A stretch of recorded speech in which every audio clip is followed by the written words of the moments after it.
Okay, you want to try check if we are live on every platform. Yeah, I'm on camera, so my mic is on. Hello, hello. Hmm.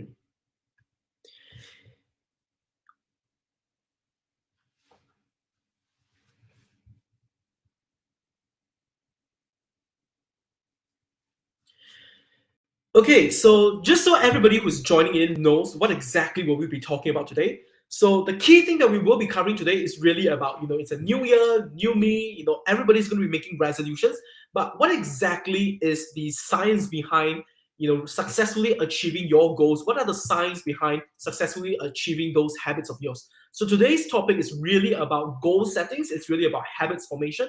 So if you just join our stream, keep in mind that this is what today's stream is actually going to be about.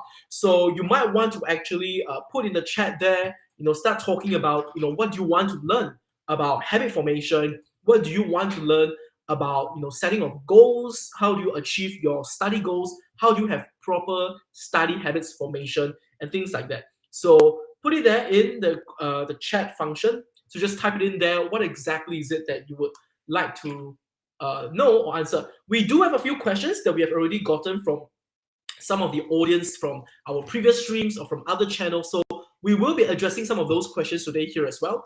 But I think the main thing that we're actually going to be covering today is really more towards the idea of the new year is coming. How do you form your new habits? How exactly do you form, set goals, like realistic goals, but at the same time, these are goals that will really help you become a better version of yourself come 2023. Because we are actually literally like what 10 days away from 2023. So that's pretty exciting.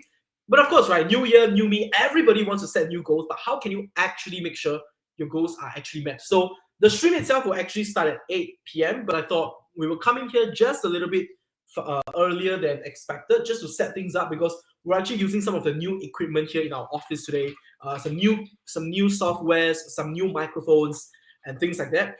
So yeah, it's super exciting. But once we do get started, then we will be covering those topics as well. Okay, so if there's anybody joining, so just let us know in the comments below. So just put it in the chat, put into the chat itself, and comment on it.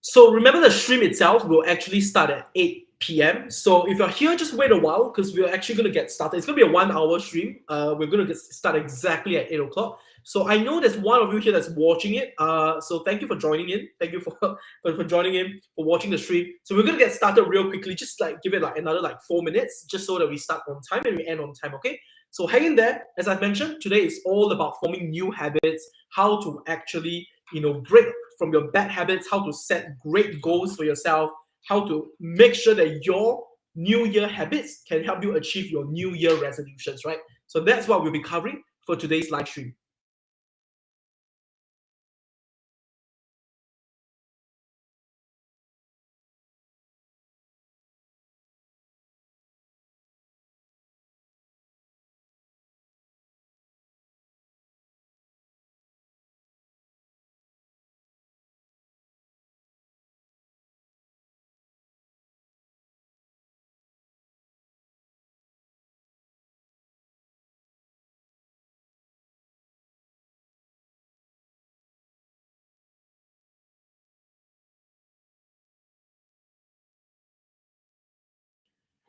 Okay, so for those who are watching, maybe you can just start off by putting in some of the questions that you have, right? Because as you already know, the title for today's webinar is really on New Year, New Me. You want to have new resolutions, new goals that you have set up. How exactly are you going to, what are you going to be doing to form all of those new habits, right? So if you're watching this, put it in the comment section what questions you have. On my list, literally over here, there are about 10 questions that some of the audience, like I said, from previous webinars, that they have asked, and it's all about habit formation, it's all about New Year resolution, it's all about goal settings. So I figured I would actually bundle them all together, putting it onto today's stream. So please, if you've got any questions, okay, any of you who's watching right now, quite frankly, I don't even know how many people are watching because we're using this new software where I'm just talking to the camera. The comments are going to appear, but I don't know, right? It could be from TikTok, it could be from Facebook, it could be from Instagram, it could even come from YouTube. I have no idea how many people are really watching this right now. But if you are watching, thank you so much. Put your questions down in the comments and I'll actually get down to actually answering it, okay? So, yeah, so maybe let's just take a quick 2 minutes pause and then we'll come back and we'll start exactly at 8 p.m.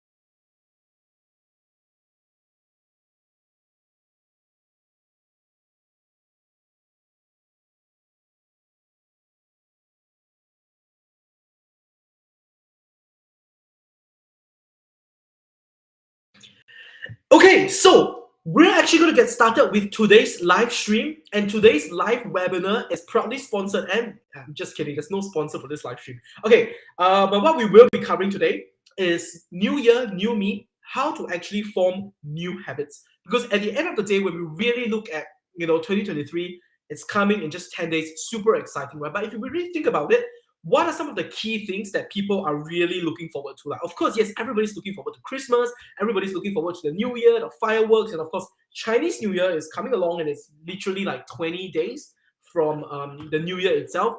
But one of the key things that most students are always aiming to do is that they're really always looking forward to setting their New Year resolutions and New Year goals. And I think this is one of the biggest problems that most students face, and that is that every time at the end of the year, most students will do some sort of like a self-reflection, right? They do a self-reflection. They tell themselves, okay, next year, I'm going to kick all the toxic people out of my life. Next year, I'm going to be better. I'm going to listen to my teachers. I'm going to file my notes. I'm going to make my notes diligently.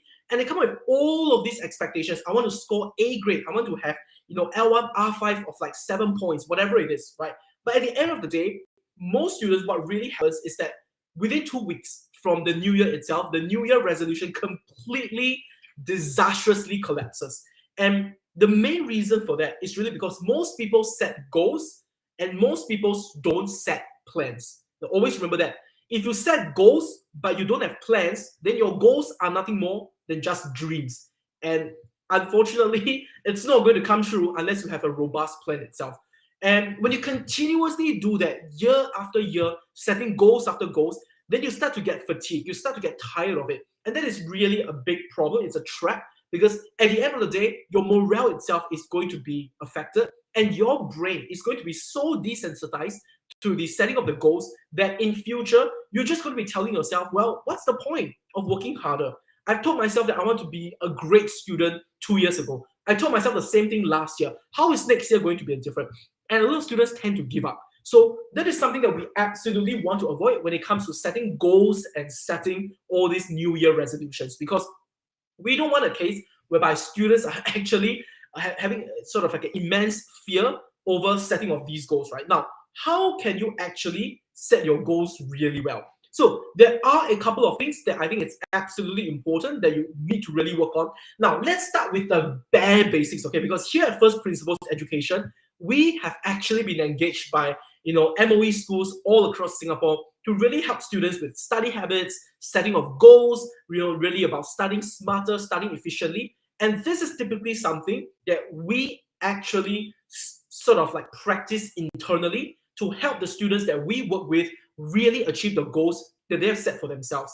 But today, I'm actually going to share with you some of the most powerful ways that we have seen, tried and tested and proven methods to actually do some proper goal settings. So let's start with something really simple, right? If you want to, let's just say, set a really simple goal for 2023, right? What are some common goals that we always hear from our friends. We always hear them say that, I want to cut out the toxic people from my life.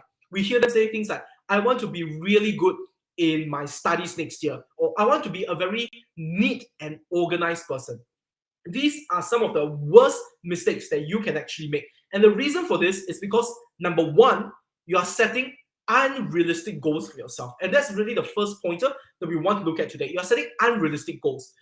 If you are currently getting like an L1 R5 of 20 points, you don't just go and set a goal and tell yourself that, yes, I want to get 7 points, 8 pointer.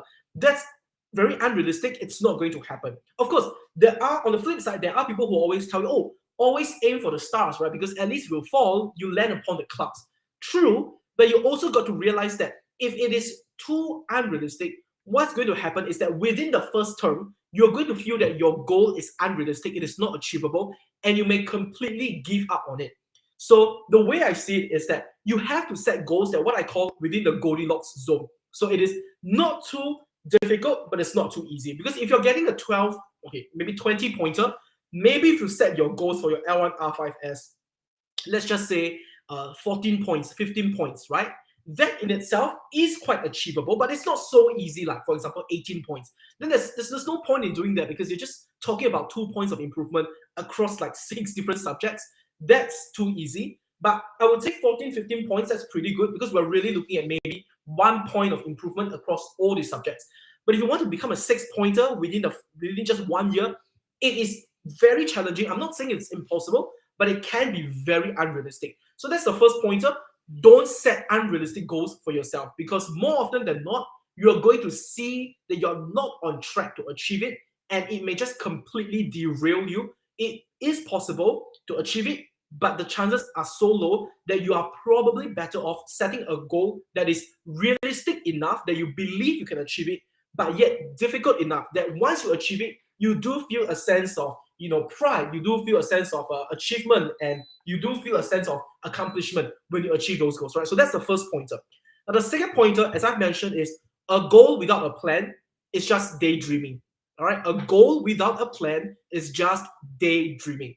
So always make sure that when you're setting your goal, you are setting a clear plan for yourself. And what is a plan? Right, a plan is nothing but a series of processes. So if you tell yourself something like, okay, I want to be great in my studies.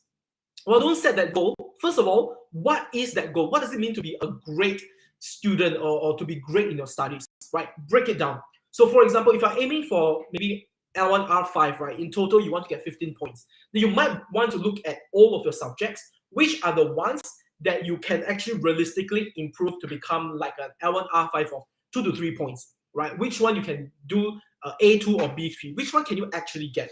And set a plan for yourself. And remember, your plan has to be specific. You can't just come up with a plan that says that, oh yeah, I want to improve in all my grades. Wow, which subject? How many points for that subject? How many points do you want to achieve, that you need to get there? Because always remember, it's much easier to improve yourself from a B3 to an A2, right? And that's a jump in 1 point, right?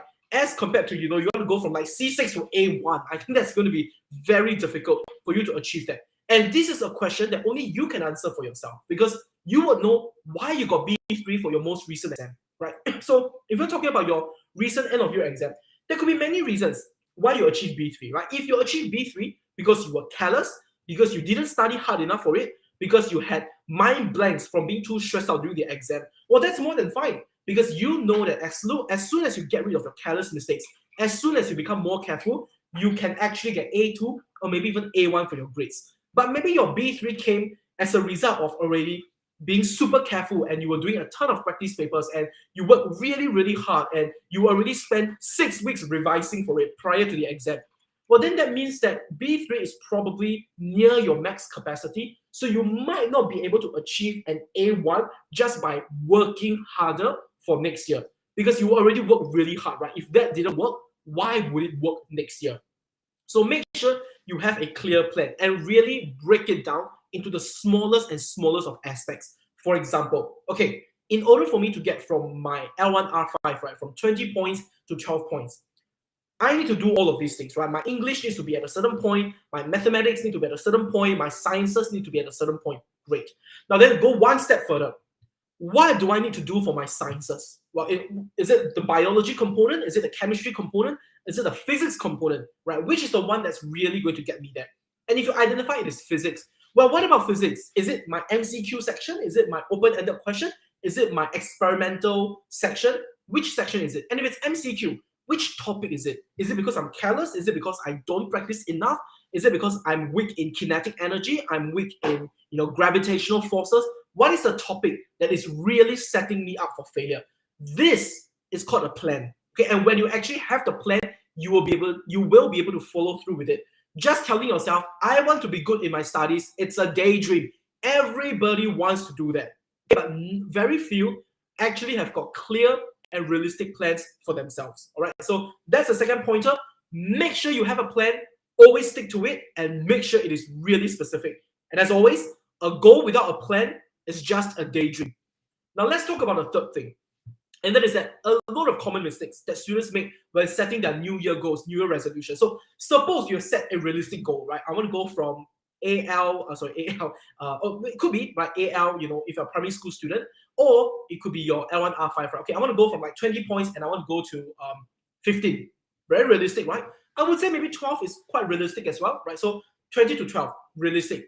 If you've got a clear plan, fantastic, right? You know exactly what you need to do down to the detail. You know that, okay, my physics is terrible because I don't make my notes and I don't practice enough, and that is why my MCQ is so terrible. Fantastic, right? You've got a detailed plan.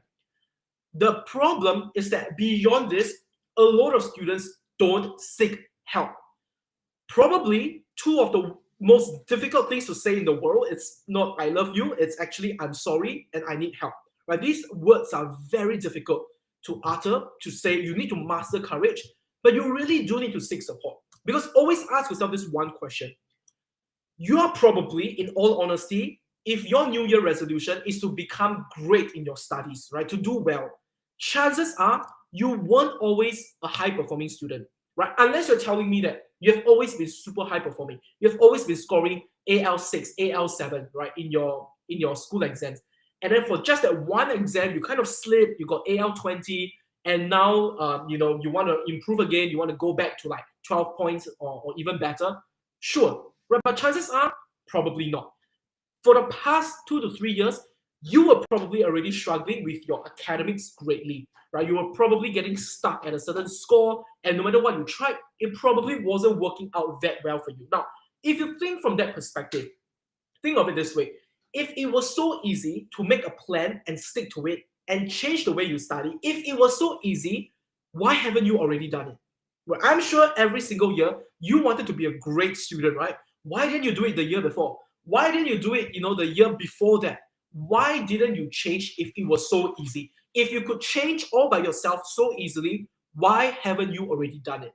More often than not, you will realize that a few key pointers come into play. Number one, probably you lack the discipline.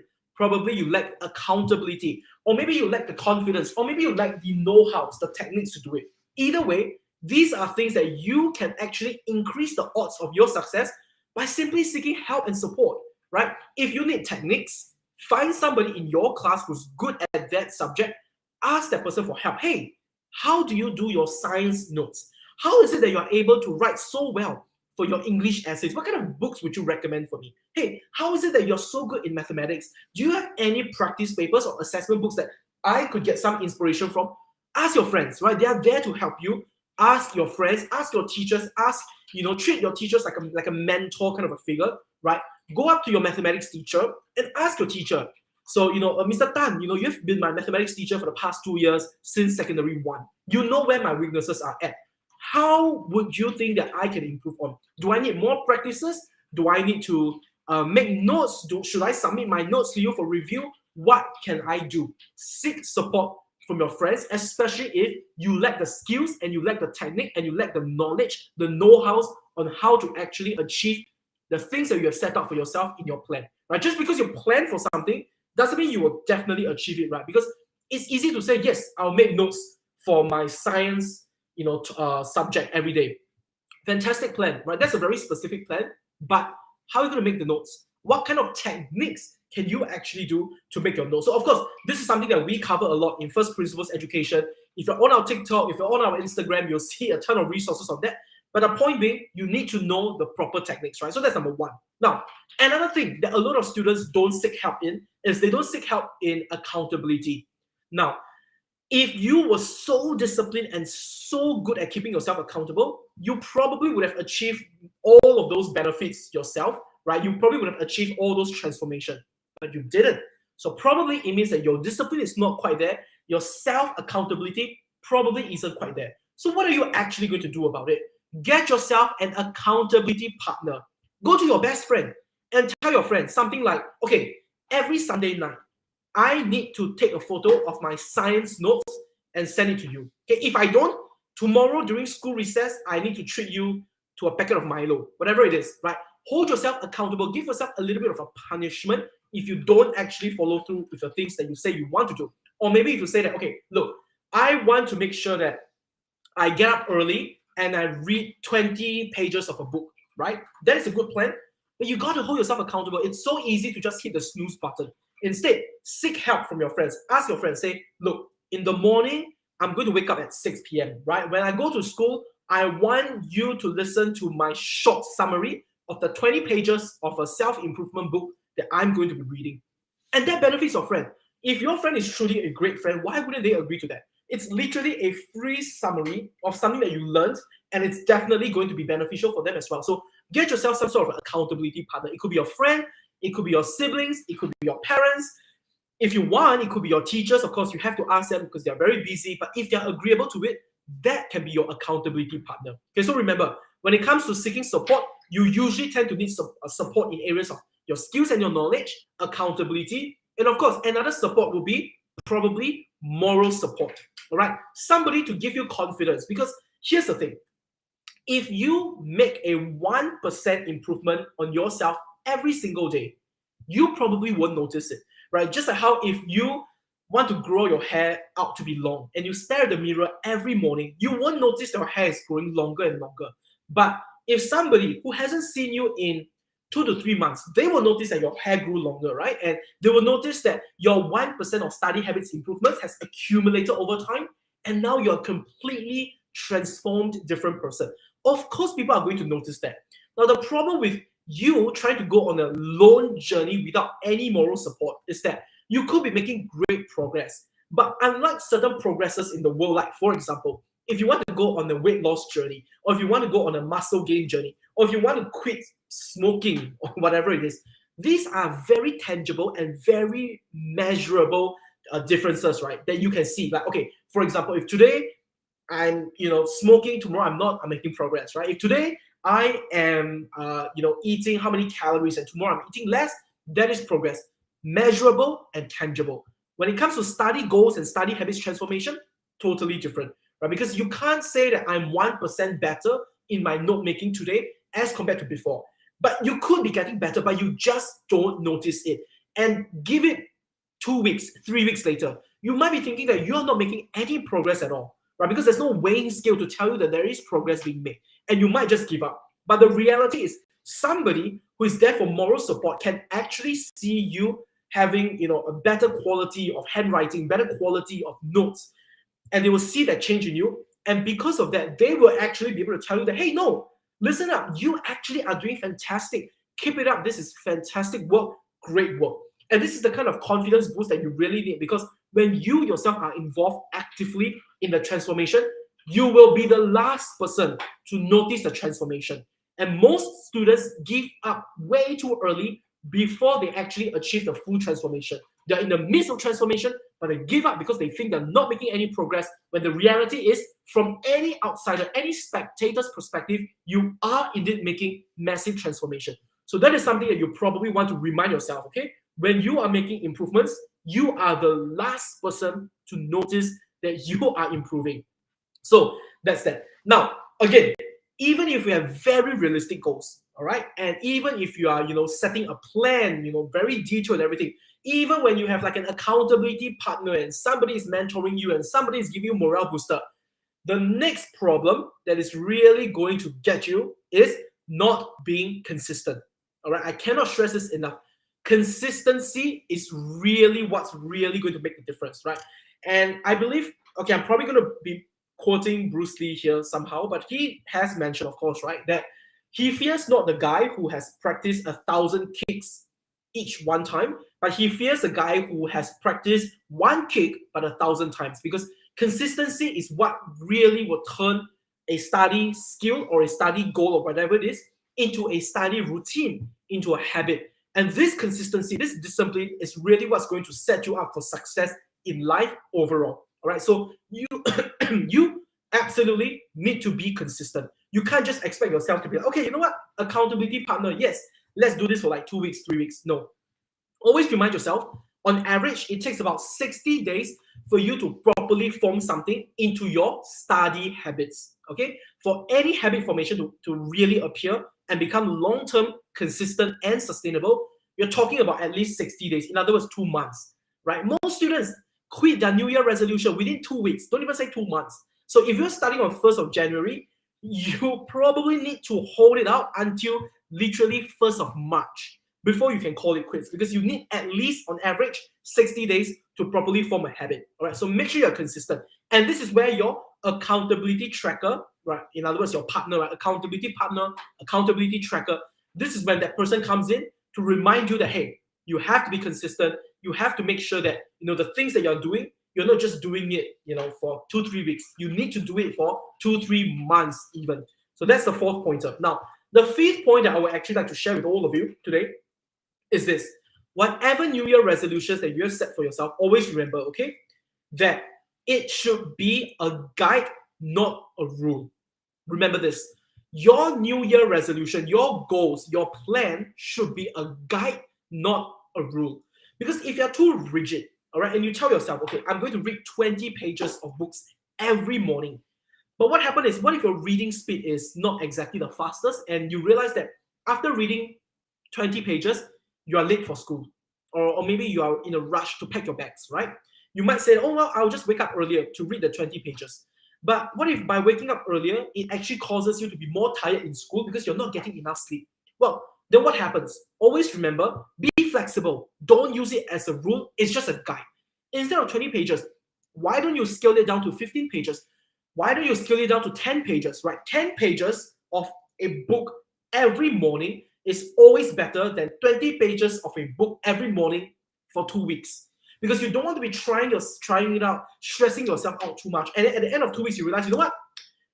I can't do this. I'm tired in school. I'm late for school. I can't keep up with this. I'm not cut out for this. I'm quitting. No. Remember, right? 10 pages of a book every morning for the whole year is better than 20 pages of a book for 2 months. All right? So always remember that.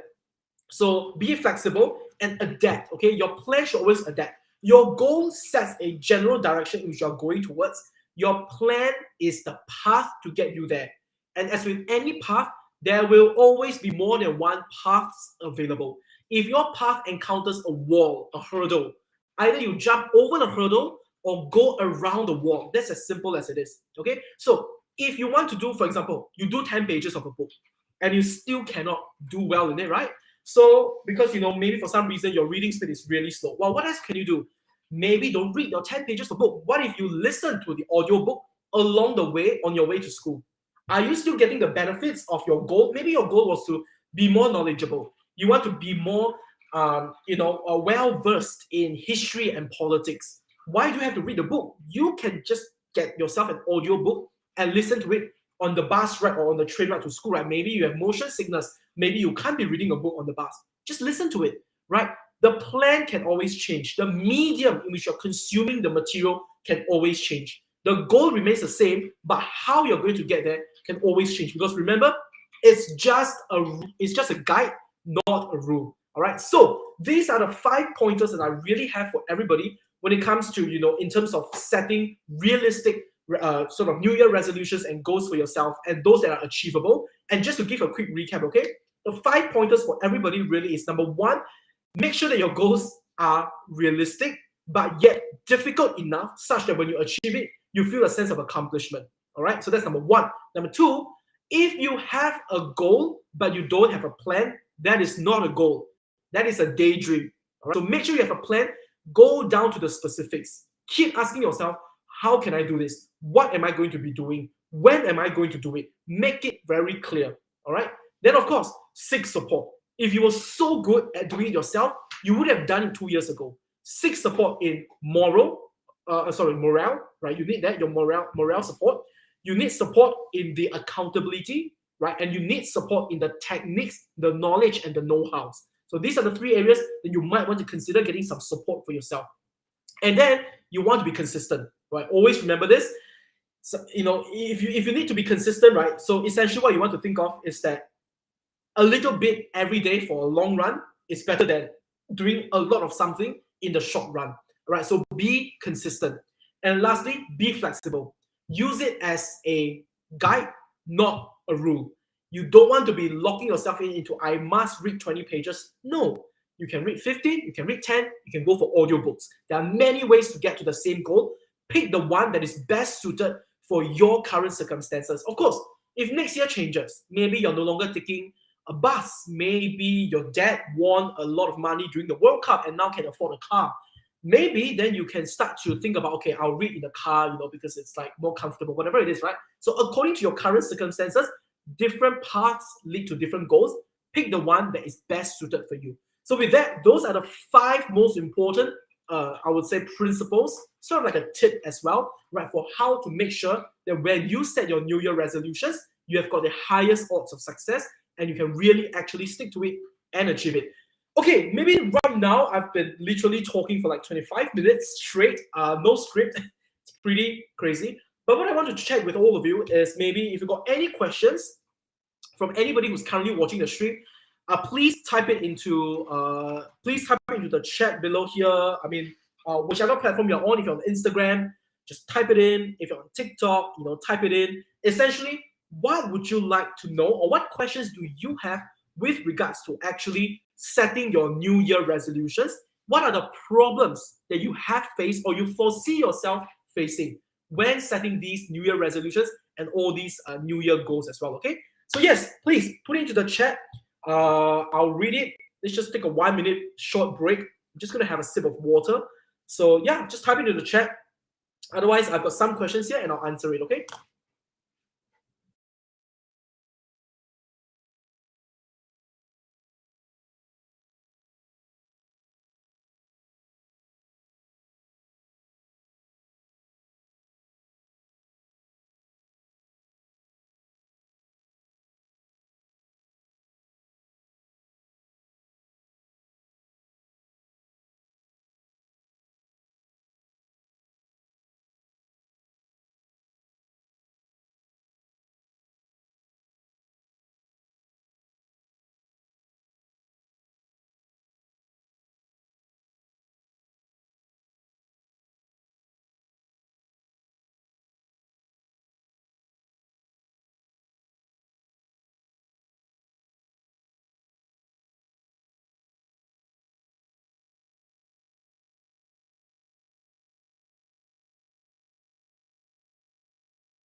This will be content for next few days.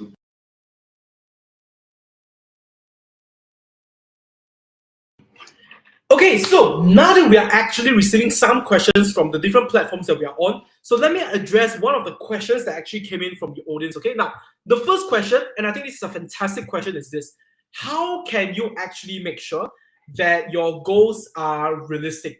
Okay, how can you make sure that your goals are achievable? How can you make sure it's realistic? Because it can be quite difficult, right? Because for some people, telling yourself that yes, I want to get A grade, okay, for my science, it can be easy. For some students, it can be quite difficult. So this is a special technique that I've actually seen a lot of students use, and they've done it quite successfully. So this technique is actually called, I would call it the 5 whys. All right, what is the 5 whys? Now the 5 whys are basically a way for you to ask yourself 5 times why. I think that was 5 times. Yeah, ask yourself why 5 times in order to really make sure you get to the root of why you really want to achieve the aim. For example, if you ask yourself, okay, my goal is I want to become a very good student. I want to become a great student. Okay, then my first question is why? Why do you want to become a great student? Or maybe I want to become a good student because it will really make my mom proud, right? For example, great. Why do you want to make your mom proud? Oh, I want to make my mom proud because she has put in a lot of effort and resources into my tuition, and I haven't gotten any sort of like results to show to her. Okay, so ask yourself why. Why is it that despite all these resources and all of these tools that have been made available to you at your tuition center, you don't have the results to show for it? Why is that the case? Oh, well, it's because I go to tuition centers and I just do what I've been told to do, and I don't necessarily practice enough. And I think I need to practice way more often, in order to do better. Right? I don't practice enough. I don't do the work given to me at a tuition center. Okay, why? Why don't you practice enough? What's wrong with you? Oh, I don't practice enough because I'm constantly being very distracted by my studies. Not by myself, by my games, and I don't have time to study. And I am constantly thinking about watching the latest Korean drama and everything. Well, the next question, the last why is, well, why are you constantly distracted? Well, it's because I have a elder sister who's always there watching Netflix, and she's always watching Korean shows. And when I'm studying in the living room, it always distracts me. Or whether we get back right to the root of all the problem, and that is, okay, it's because you are in a living room and your sister is distracting you. Well, there are ways to go about that, right? Firstly, maybe don't study in the living room. Maybe study in a way that is living in the living room, but you're facing away from the television. Or maybe, study at a time when your sister is not watching the show. Or maybe talk to your sister to see if she can watch the Netflix and watch the shows in her own room. So there are many ways to go about doing that. You might want to stay in school to, use the library to study. Many ways to go about that, right? But what you want is really to find out the true motivations behind your goals and really find out the root of all the problems. Okay, so you want to become a top student, right? A good student, not necessarily because you just want to become a good student, but because of all of these problems, right? You don't want to be disappointing your parents. You don't want to be wasting the money. But at the root of it is that you don't want to be distracted. You don't want to basically have your life constantly being distracted by distractions, causes of procrastination, such as maybe drama shows or Netflix shows or whatever it is, right? So that is something that you can actually consider to get yourself to make sure that your goal becomes really specific.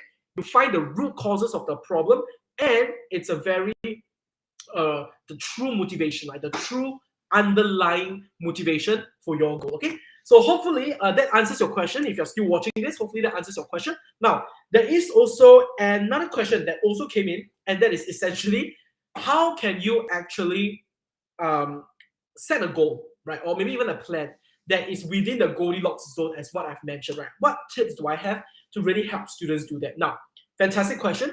So we actually recommended this particular technique to really help the students in some of the MOE schools that we work with to set realistic goals that are, like I've said, not so impossible that you get demoralized, but yet not so easy that you practically make no improvements. How do we do it?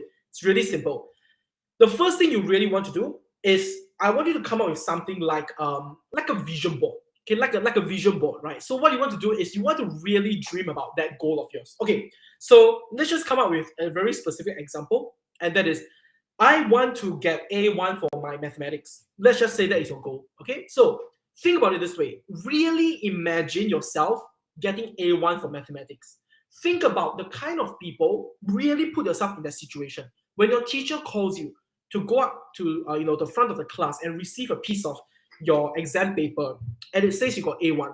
Think about what your friends' reactions are going to be. Are they going to be, oh, well, yeah, you got it? Or it's going to be a, what? You got it? How is that possible, right?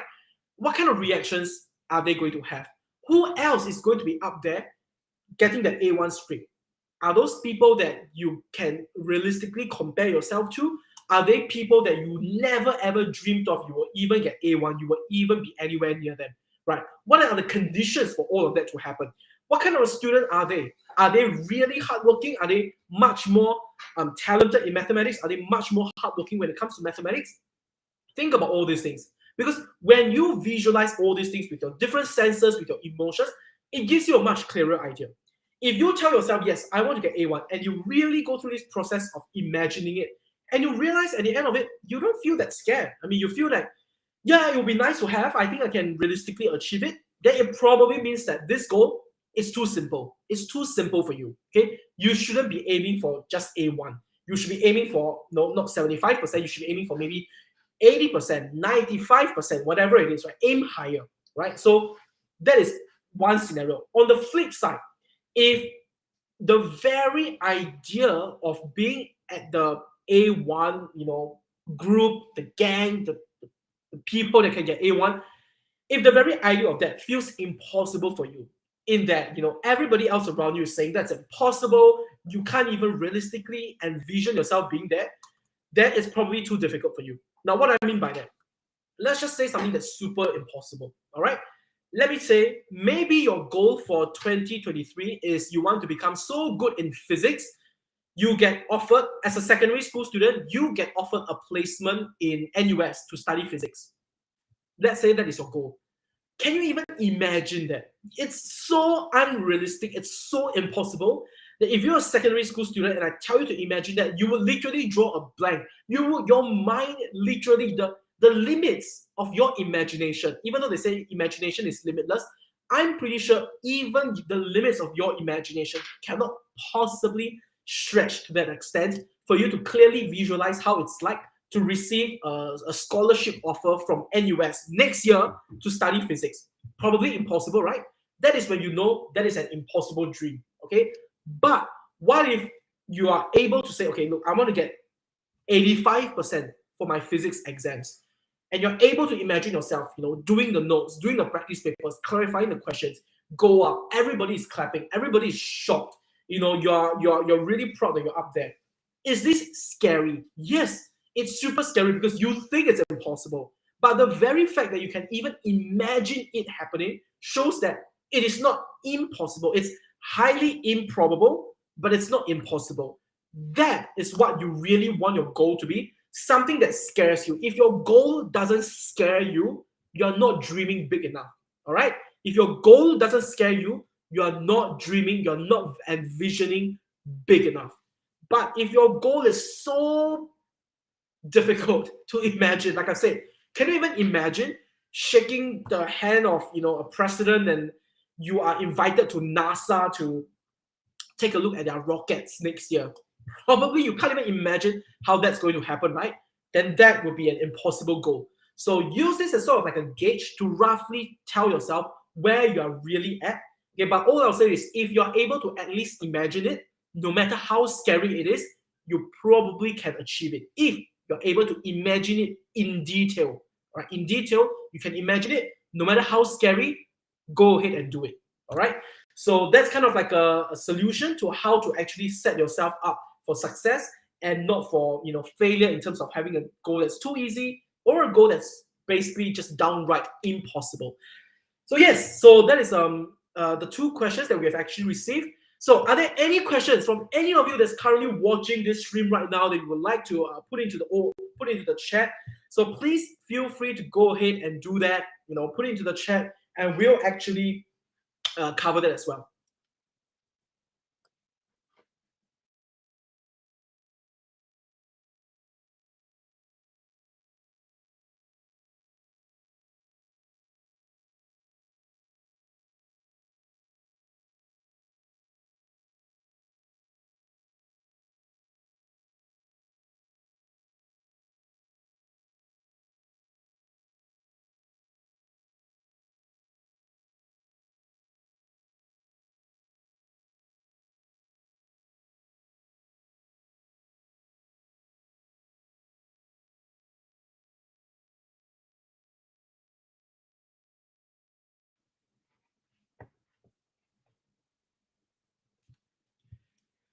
Okay, so I think we have one question that just came in, and I think this is a fantastic question. In fact, I think this is the question that I'm going to probably use to sort of like a wrap up and end of today's live stream. And I think it's a fantastic question, okay? So this question actually comes from a parent who actually has a child who is currently in P5. So that's very exciting. So P5 this year, by the way, so just so that all of you who are watching, P5 this year means P6 next year. So very important year for both the parent and the child, because quite frankly, PSLE sometimes it can be quite a bit of a team effort. So the parent's question is really simple. how can I make sure that my child remains consistent and actually stick to the plan that he has created or that I have created for him, to actually go through with the plan to achieve the goals, right? In other words, how can I be consistent in the plans that I have to achieve my goals? That is a fantastic question. So I'm actually going to answer that.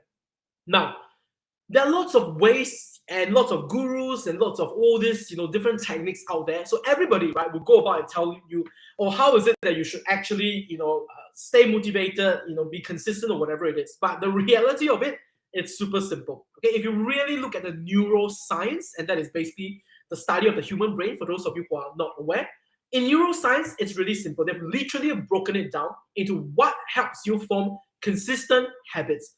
It could be study habits, it could be healthy habits, whatever it is.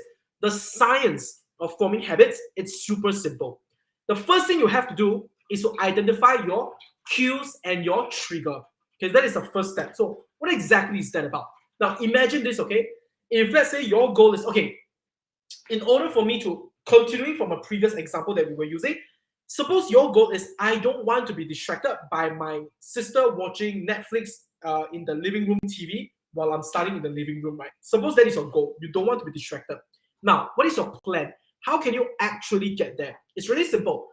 First things first, identify the cue and the trigger. So what is the cue? What is the trigger? What is the environment that starts off this whole thing, right? It's really simple. You sitting in the living room, and whenever you hear your sister behind you laughing or reacting to the shows, you get distracted. Or maybe you are listening, right, to your, or you saw something happen on the screen, or you saw your sister, jumping up and clapping or reacting to it or laughing, or you hear the sound from the show, whatever it is, those are the cues and those are the trigger, right? That is how it works. Now, then the next thing is, how can you remove these cues and remove these triggers? What can you actually do? Well, it's really simple. Go to a different room, have your back facing the wall, have your back facing your sister and the TV, and maybe put on headphones, right? So you block out the sound. It could be that, right? It could be as simple as that to remove the cue and the trigger. If you can't see that the Netflix show is happening, if you cannot hear the laughter, if you're on a different room, if you're not even at home, if you're outside in the library studying, that removes the cue and the trigger. So that's the first step. The second step is to judge by the emotional response that you get out of it. So when you hear your sister laughing or reacting to the show, that's not really the thing that makes you want to watch the Netflix show. What really makes you want to watch the Netflix show is your emotional response of wanting to be included, right? Basically, your fear of missing out. Oh, my sister is laughing. It must be something good. It must be something super hilarious. I want to be a part of that. That is basically your emotional response. Am I right? So that is your emotional response. But what if you could change that? What if you could make your emotional response so much more unattractive, right? So for example, if you somehow found out that your sister is watching the Netflix show, right? Something that you could potentially do is, what if you have already went online and read the synopsis for the episode, or you have read some summary based on that, or you know that your sister's, the show that she's watching, it's not really that great, it's not that funny, it's not that good, right? You feel that another show is better. So these are things that you can actually build upon to really convince yourself that, look, I've watched but I've seen the synopsis of the episode online. It's not that fantastic. I already know what it's about. Probably nothing. So you basically give yourself a spoiler for that show. Remember, you probably don't want to be watching that show, because if you wanted to watch that show, you would have probably rearranged your timetable such that you were watching that show with your sister, right? You wouldn't be doing homework now. The fact that you're doing homework now means that it's not a show that you even care about, but you just have a fear of missing out. So maybe read up on it and be bored about it. And then you're not going to be so tempted to watch something that you already know what's happening, right? So that's something you can actually do. So to sort of like change the emotional response and really making sure that you are able to make it less attractive for yourself. So that's the emotional response. Then what follows afterwards? The next thing that follows afterwards is your action. So maybe one thing that you might want to consider doing is, every time your sister is watching the Netflix show, what action do you do? Right. So as soon as you hear her laughing, you can tell yourself, you know what, this is something that I've already heard, I've watched it before, I've seen it, I don't really care about it. And the next thing you want to do is maybe take your stuff, move, right? Shift to a different place. Or maybe as soon as she does that, move to the kitchen, right? So what is your physical action that you're going to be doing, or you remind yourself, okay, I'm going to focus even harder. Or when I hear her watching Netflix, I'm going to start making my notes. I'm going to start looking for things to highlight. So divert your attention away. What is the action that you will do immediately after hearing, that trigger? So once the trigger happens, you feel your emotional response. What are the actions that you're going to do? Right? It has to be a specific action. Right? It could be, I will turn on my own music, or I will put on my headphones, or I will start to face the wall, or I will remind myself, not to lose focus, or I would, flip to the front of my textbook where I have my goal written over there. I need to focus, and I want to remind myself that I need to focus. Attach some sort of an action to immediately combat the craving to watch the show. Immediately find an action to combat it. Okay, and you always attach that same action to that same trigger. So every time you hear it, do that thing. So one thing that one particular student of mine has actually successfully done is that he really, really wants to get into Catholic high school. Okay, so it's a dream school of his, and he actually has like a little card, maybe the size of a name card, okay, printed out. So what the student actually did is that every single time he's about to be distracted by his younger brother playing mobile game, he will pull out the card from his pocket and he will stare at it and be like, I need to focus because I want to get into Catholic high. Okay, so that is actually something that he does. But of course, this is step 3, as I've always said. Follow through with the steps. So step 1 is, in the first place, he doesn't sit anywhere near his brother, right? So that the cue and the trigger is unlikely to be there in the first place. Secondly, he has, look at all the video game, the gameplays, and he knows that the game is probably not is boring, and he has already seen it before. So he's probably not very interested in the first place, right? And then it just so happens that as he's doing work in the living room or maybe in the kitchen or wherever he's at, the brother would walk past and then, try to sometimes disturb him by showing him the game. So he has tried to move himself away from the cues or trigger. The brother will show it to him. He'll be like, oh yeah, actually I've already seen this game before. It's all right. And then he'll take out the card, look at it and say, I need to focus. I cannot be distracted by the game. Put it back, start getting back to work. All right? That's the third step. Now, the last step is to give yourself some sort of a variable reward. What is a variable reward? In other words, every time he's able to successfully do this, okay, remember that he has a card, right, for Catholic high school. What he'll do is he'll flip to the back and he would actually sign it off. Okay, sign it off. Put a little marking on it. Why did he do that? He's keeping score. Because at the end of the week, if he's able to successfully focus on his work for the whole week, he then treats himself to some sort of like a reward.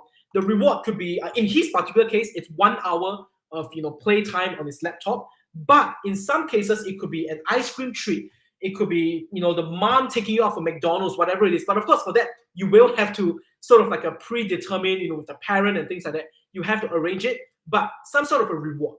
And so this ultimately forms what we call basically the habit formation cycle, which is the cue and the trigger, followed by the emotional response, okay, followed by your action, and then followed by your variable reward. And this is a clear example of what one of the students has successfully done to actually be really good at forming great new habits, such as being able to focus on his work, even though the younger brother is trying to distract him with mobile games. Now, at this point, I just want to bring this whole webinar, before we bring it to an end, any other questions from anyone who's watching this stream, please type it into the chat below, and I'll be more than happy to, of course, answer how can we actually form great new habits, even if it's for the new year, okay? New year, new me, how to form great new habits.